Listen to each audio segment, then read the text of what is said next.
This is what you might have missed on BCSN's Sports Nightly.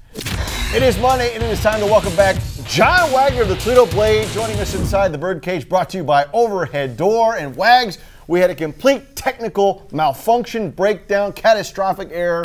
We missed you last week. Glad to see you here on the set this week. Glad to be back. The good news was there's very little that's happened between the Tigers and the Mud Hens in the last 2 weeks. I don't remember us missing anything. No, not a lot going on. Well, what happened over the weekend, though, was kind of cool. I was there on Saturday, happened to go.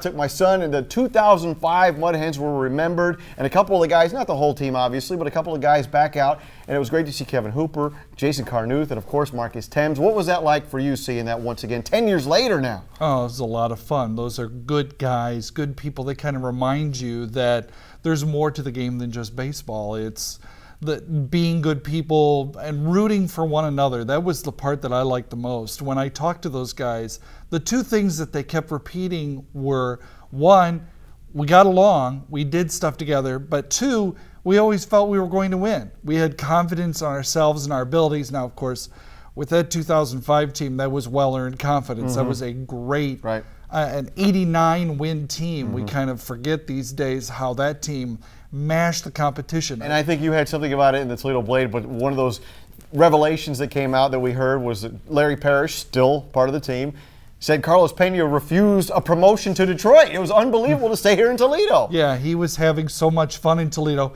after having no fun in Detroit. And in defense of the Tigers and their fans, he had a big year the year before and was really struggling offensively the year following, so there was pressure to repeat the success he'd had the year before. Fast forward to this year, and we talked about the trades that happened last week. Of course, we talked about the technical issues. But one of the guys I want to talk about was, and you had Sessa, who came over from the Mets, blasted in his debut for the Hens. Was that an aberration, or is that going to be a problem? Oh, it's one start. The classic term when you're looking at that is sample size. The sample size is one start. Way too small to worry about that. I mean, in the same way, Michael Fulmer, who came over in the trade, has thrown 2 shutouts for Erie. Does that mean that this guy is on this path to a Hall of Fame career? We hope so. Knock on wood if you're a Tiger fan, but it's a small sample size. In the same way, Daniel Norris, great his first start, meh his second start. So they're young, and that's what's going to happen. So Sessa, let's let this play out. We talk about the trades. Of those trades, of the guys the Tiger organization received, who do you think is going to probably be the best value? Well, I think it's going to be the deal that came back for David Price.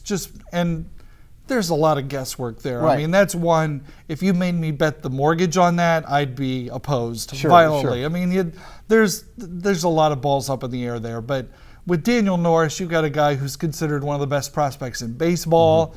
Best prospect in the organization in Toronto before he was traded, now the best prospect in Detroit's organization coming over.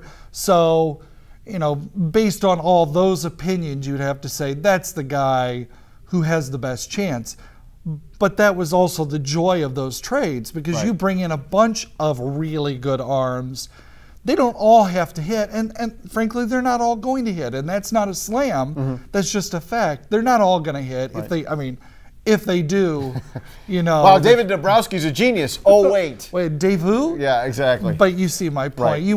You bring them in quantity and hope that as many as possible stick, and that makes the trades worthwhile. That is why we bring him in every Monday or on location, depending on the budget. It's amazing. John Wagner, the Toledo Blade, thank you so much for joining us, and we'll see you next week on another episode of Inside the Birdcage. Be sure to watch Sports Nightly weeknights at 10:30 on BCSN and follow us on Twitter at @sports_nightly.